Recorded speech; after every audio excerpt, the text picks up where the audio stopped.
Sixi dan Bibi. Saudaraku, tolong bicara dengan jelas. Bertemu dia dan apa? Wang Sueru mau tidak mau bertanya. Tetapi lift baru saja tiba saat ini, dan dia melihat pengantar barang sudah masuk ke dalam lift. Wang Sueru tanpa sadar mengepalkan tangannya. Bahkan dia sangat mengkhawatirkan suaminya karena suaminya pernah selingkuh sebelumnya. Tapi Shen Mingsan berlutut di depannya dan memohon, dan berulang kali berjanji bahwa dia tidak akan melakukannya lagi. Wang Sueru memaafkannya karena mempertimbangkan integritas keluarga.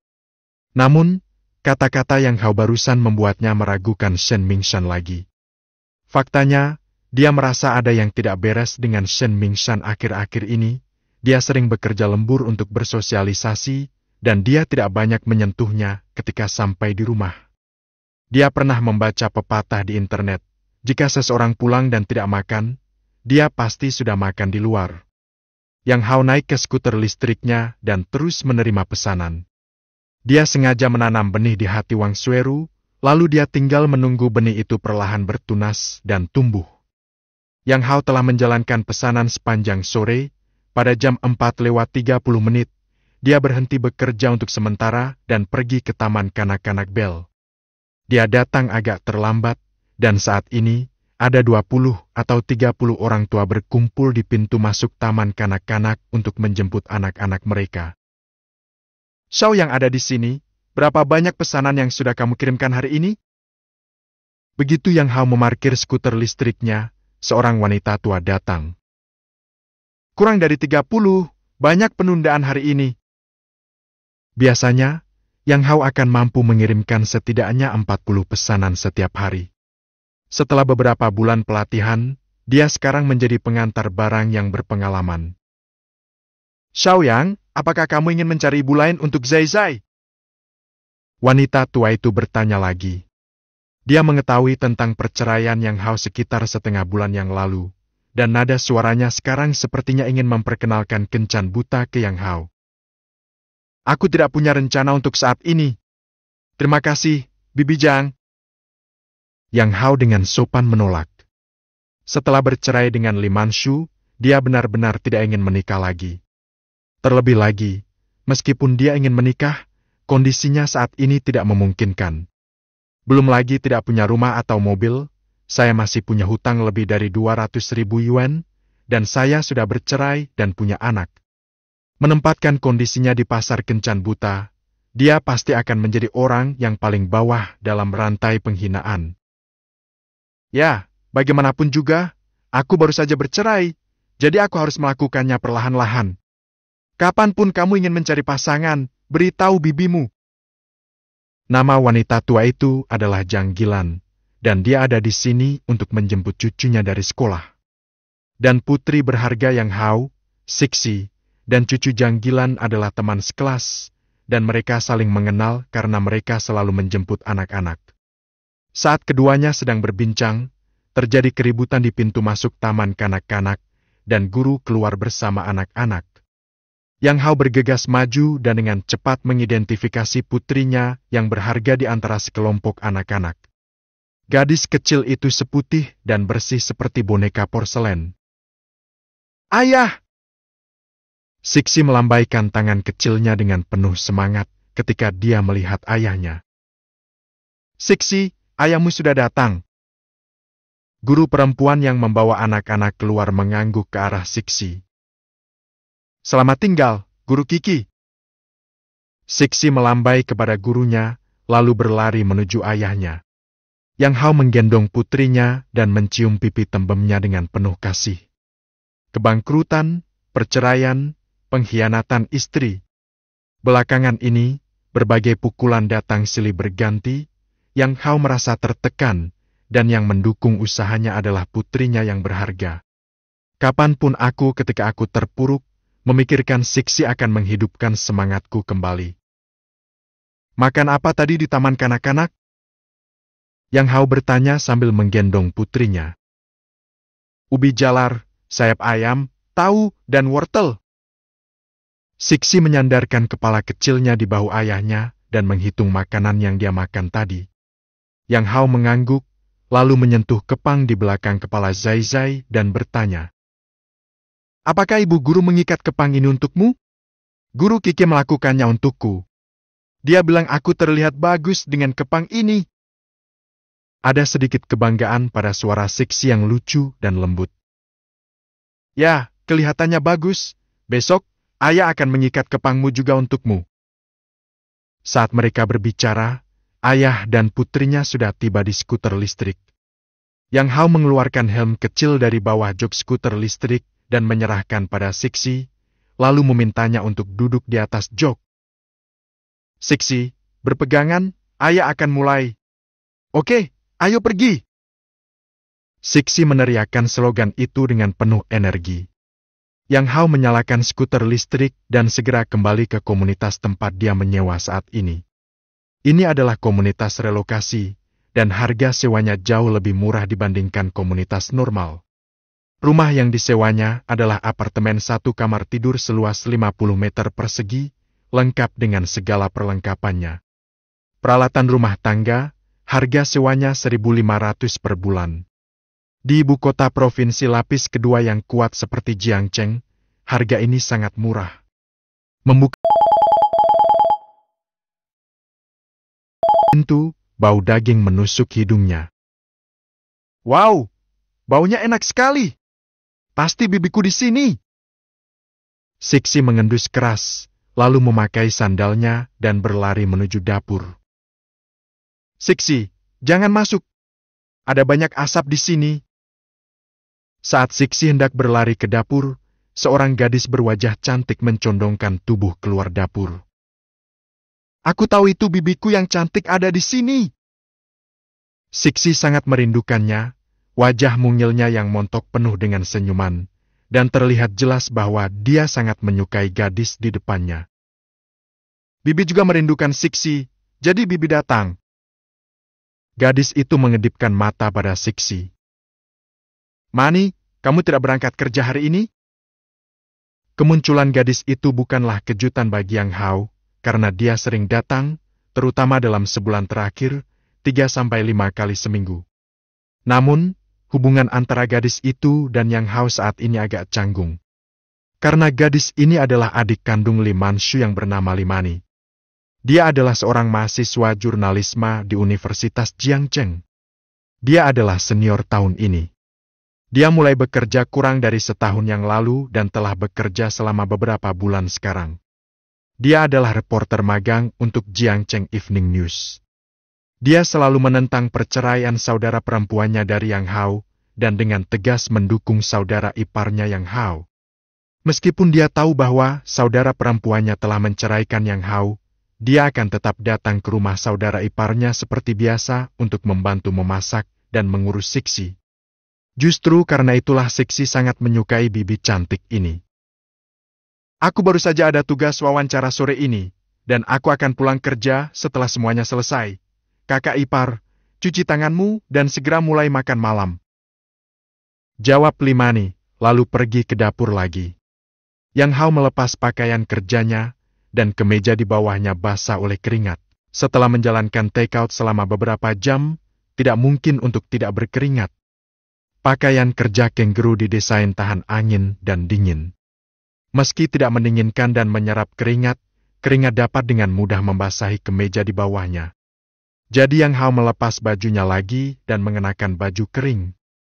Setelah mandi, 4 hidangan sudah terhidang di meja makan, yaitu belut rebus, daging tumis rebung, velai kuku kulit makan, dan tumis irisan akar teratai. Dia adalah dermawan dan cahaya bulan putih di dalam hatinya. "Wow, begitu banyak makanan lezat. Saya ingin makan lebih banyak." Melihat hidangan lezat di atas meja, mata besar Zai berbinar. Mungkin itu secara turun-temurun diwarisi dari gen ayahnya. Gadis cilik ini merupakan seorang foodie. Meski sudah makan di taman kanak-kanak, ia tetap menjilat bibirnya dengan penuh semangat saat melihat makanan lezat di atas meja. "Kucing kecil yang rakus." Li Mani tersenyum dan membawa Sixi ke kursi dan mulai menyajikan makanan untuk mereka bertiga. Dia hanya menyajikan setengah mangkuk untuk dirinya sendiri karena nafsu makannya yang kecil, dan setengah mangkuk untuk Siksi. Kemudian dia mengambil mangkuk besar dan mencoba mengisinya dengan nasi. Mani, aku akan melakukannya sendiri. Yang Hao dengan cepat mengambil mangkuk nasi dan hanya mengisi setengah mangkuk nasi untuk dirinya sendiri. Meskipun dia ragu dengan tugas sistem, Yang Hao memutuskan untuk mencobanya. Bagaimanapun, dia tetap ingin menurunkan berat badan meskipun tidak ada tugas sistem. Faktanya, Yang Hao tidak gemuk sebelum menikah dan memiliki berat badan standar. Namun, karirnya berjalan lancar dalam 2 tahun pertama setelah menikah, dan malaikat kecil Siksi datang. Pada saat itu, Li Manshu juga lembut dan berbudi luhur, dan kehidupan Yang Hao bergizi selama 2 tahun. Seiring waktu, berat badan saya bertambah lebih dari 50 pon, dan berat badannya langsung melebihi 200 pon. Berat badannya saat ini adalah 192 pon, dan ia telah kehilangan lebih dari 10 pon sejak puncaknya. Kakak ipar, apakah hidangan ini tidak sesuai dengan keinginanmu? Melihat Yang Hao hanya menyajikan setengah mangkuk nasi untuk dirinya sendiri, Li Mani sedikit mengernyit. Dia berasal dari keluarga miskin dan berasal dari daerah kecil. Sejak kakaknya menikah, kondisi keluarganya menjadi lebih baik. Jika bukan karena dukungan kakak iparnya, dia tidak akan punya uang untuk mengikuti kelas bimbingan belajar yang mahal di sekolah menengah, dan dia mungkin tidak akan bisa masuk ke universitas penting nasional seperti Universitas Jiangcheng. Selain itu, kakak iparnya juga membiayai biaya kuliah 4 tahun dan biaya hidup. Tentu saja, uang itu diberikan kepadanya melalui saudara perempuannya Li Manshu, tetapi Li Mani bukanlah orang bodoh. Dia tahu saudara perempuannya tidak bekerja dari mana dia bisa mendapatkan uang tersebut kalau bukan dari suaminya. Pada analisa terakhir, semua uang itu berasal dari kakak iparnya. Apalagi, kakak iparnya ini tidak hanya membiayai sekolahnya, tapi juga membiayai orang tuanya untuk membeli rumah besar di kampung halamannya. Dapat dikatakan bahwa seluruh keluarga mereka dibiayai oleh Yang Hao. Oleh karena itu, Li Mani sangat berterima kasih kepada Yang Hao, saudara iparnya, dan membenci kelakuan saudara perempuannya. Bahkan dia bertengkar hebat dengannya karena hal ini, dan dia tidak melakukan kontak apapun dengannya bulan ini. Melihat kakak iparnya sepertinya tidak tertarik dengan makanan yang dia masak, Li Mani tentu saja sedikit kecewa dan diam-diam berpikir bahwa dia akan melatih lebih banyak keterampilan memasak jika dia memiliki kesempatan di masa depan. Mani, jangan terlalu banyak berpikir, aku ingin menurunkan berat badan. Lagi pula, aku sedang menuju usia 40. Jadi aku tidak bisa terus kelebihan berat badan. Melihat sedikit pemikiran buruk mantan adik iparnya, Yang Hao menjelaskan sambil tertawa. Oh, itu dia. Li Mani mengerutkan kening dan berkata sambil tersenyum. Kakak ipar, kamu tinggi. Faktanya, kamu tidak terlalu gemuk. Sebaliknya, kamu terlihat kekar. Oke, kamu satu-satunya gadis yang bisa melakukan itu. Bicaralah. Beratmu sudah 192 pon, dan kamu bahkan belum gemuk.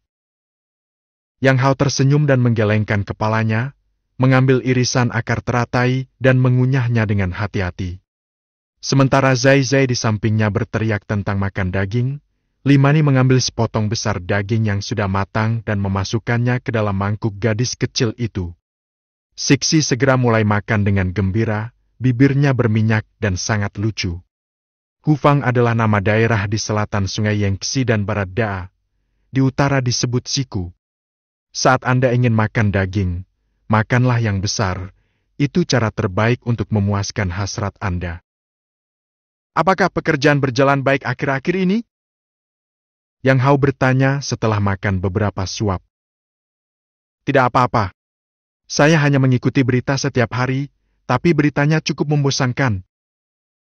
Li Mani sedikit mengerucutkan bibirnya saat menyebutkan pekerjaannya, bukan karena dia tidak puas, tapi terutama karena ada kesenjangan besar antara dia sebagai reporter junior dan reporter senior. Orang-orang yang diwawancarai oleh para reporter senior semuanya adalah selebritas dan orang-orang terkemuka, dan mereka pergi ke acara-acara mewah. Namun pemberitaan yang ia sampaikan akhir-akhir ini adalah tentang pekerja migran yang meminta gaji, perselisihan pemasangan lift di komunitas lama, dan pemasangan alat pengocok lantai di lantai bawah. Entah dia dikelilingi sekelompok buruh migran yang mengadu, atau dia dikelilingi sekelompok paman dan bibi yang bertindak sebagai hakim. Kedua belah pihak saling adu mulut. Dia terjebak di tengah dan terkadang terciprat air liur. Dia hanya bisa mengatakan bahwa itu terlalu sulit bagi seorang reporter muda dan dia tidak punya kesempatan untuk melarikan diri. Berita besar apapun yang berharga hanya bisa terbuang sia-sia untuk beberapa hal sepele.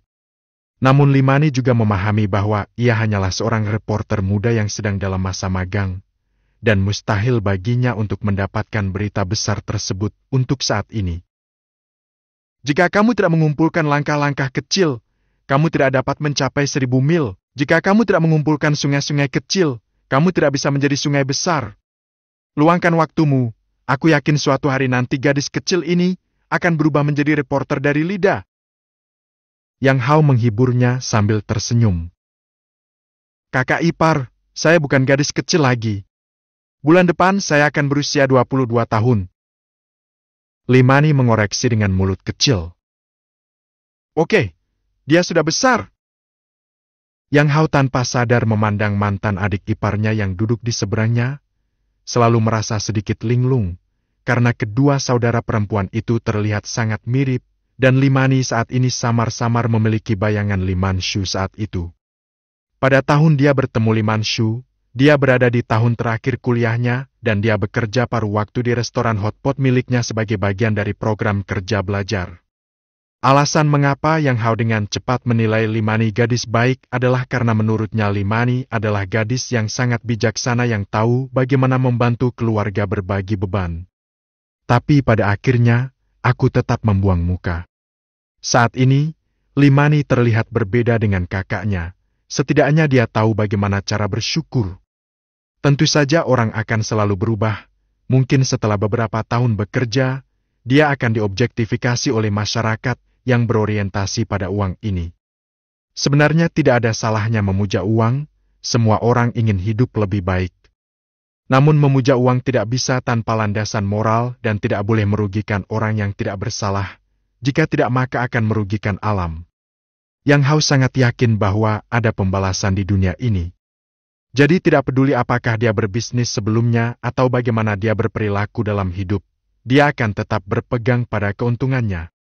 Terlebih lagi, dia adalah seorang laki-laki dengan seorang anak perempuan, tidak hanya untuk dirinya sendiri, tetapi juga untuk Siksi. Mengutip pepatah populer di internet, meskipun dunia ini penuh dengan lubang, selalu ada orang yang memperbaikinya. Merasa mata Yang Hao selalu tertuju padanya, Limani menundukkan kepalanya dengan malu-malu. Perasaannya terhadap kakak iparnya ini agak rumit. Awalnya dia mengira dia hanya bersyukur. Namun baru-baru ini, dia selalu teringat adegan ketika Yang Hao pergi ke rumah mereka untuk pertama kalinya ketika dia berusia 16 tahun. Saat itu, Yang Hao berusia 29 tahun dan belum mengalami kenaikan berat badan. Bisnis restoran hotpot sedang booming, saat itulah ia sedang bersemangat. Ia tinggi, tampan, lucu, dan memancarkan pesona pria dewasa. Lama-lama setelah itu, ibunya juga akan memberitahunya, sadar atau tidak, bahwa jika dia menginginkan pacar di masa depan, dia akan mencari kakak iparnya. Meski memiliki banyak pelamar saat masih kuliah, Limani selalu menjadikan Yang Hao sebagai referensi. Alhasil, ia gagal bertemu dengan pria yang membuat jantungnya berdebar kencang. Jadi bagi Limani, kakak ipar yang pernah menghidupi seluruh keluarganya ini bukan hanya seorang dermawan, tapi juga cahaya bulan putih di hatinya ketika dia masih muda dan cuek. Ini adalah cahaya bulan yang benar-benar putih, karena menerangi keluarga miskin keluarga Li dan sangat meningkatkan lingkungan hidup mereka. Menunggu telepon dari bos kapan saja. Untuk menurunkan berat badan, Yang Hao tidak berani makan terlalu banyak kalori. Setelah menghabiskan setengah mangkuk nasi, dia berhenti makan. Di sisi lain, Zai yang sudah makan di taman kanak-kanak, memamerkan berbagai makanan ringannya dan memakan dagingnya dengan gembira. Limani merasakan kebahagiaan, dan kemudian dia mengambil beberapa potong ikan dan menaruhnya di mangkuk gadis kecil itu. Kakak ipar, jangan khawatir ketika berangkat kerja nanti. Saya bisa membantu Siksi mengerjakan pekerjaan rumahnya, kata Limani ketika makan hampir selesai. Baiklah, aku akan kembali sekitar jam 8. Saat itu busmu masih bisa kembali ke sekolah. Saat itu baru lewat jam 5, dan Yang Hao memutuskan untuk keluar selama 3 jam lagi. Berlari, tepat pada waktunya untuk makan. Yang Hao mengenakan pakaian kerjanya lagi dan keluar. Saat itu jam makan siang, dan jumlah pesanannya relatif banyak. Dia sudah memiliki pengalaman yang kaya dan bisa menerima 3 pesanan sekaligus. Saya sibuk seperti ini sampai hampir jam 8, dan jam sibuk malam telah usai. Wow, saya mendapat pesanan baru untuk Anda. Saat Yang Hao menarik napas, suara kanguru yang dibawa pulang terdengar lagi. Dia melihat-lihat dan melihat bahwa tempat pengambilan makanan hanya berjarak beberapa ratus meter darinya. Itu adalah restoran barbeque. Yang Hao menyalakan skuter listrik dan segera tiba di toko. Apakah Kanguru 018 siap? Yang Hao melaporkan nomor pesanan dan bertanya kepada pelayan yang berdiri di belakang bar. Tunggu sebentar. Pelayan itu menjawab dengan santai sambil memainkan telepon di tangannya. Situasi ini normal, Yang Hao harus duduk di ruang tunggu. Saudara Hao? Begitu dia duduk, sebuah suara yang dikenalnya tiba-tiba terdengar. Yang Hao mengangkat kepalanya dan sedikit terkejut. Orang yang memanggilnya adalah seorang gadis cantik, tidak terlalu cantik, tapi sekilas dia terlihat sangat anggun. Gadis ini sangat akrab dengan Yang Hao. Namanya Chu Meizhu. Dia adalah manajer restoran hotpot Yang Hao. Dia mengikuti Yang Hao ketika dia membuka restoran hotpot pertamanya. Saat itu, Chu Meizhu baru berusia 18 tahun. Dia keluar dari sekolah menengah dan pergi bekerja di Jiangcheng. Pekerjaan pertamanya adalah sebagai pelayan di restoran hotpot Yang Hao. Gadis ini cerdas dan pekerja keras. Ketika Yang Hao membuka restoran hotpot keduanya, dia mempromosikannya menjadi manajer toko.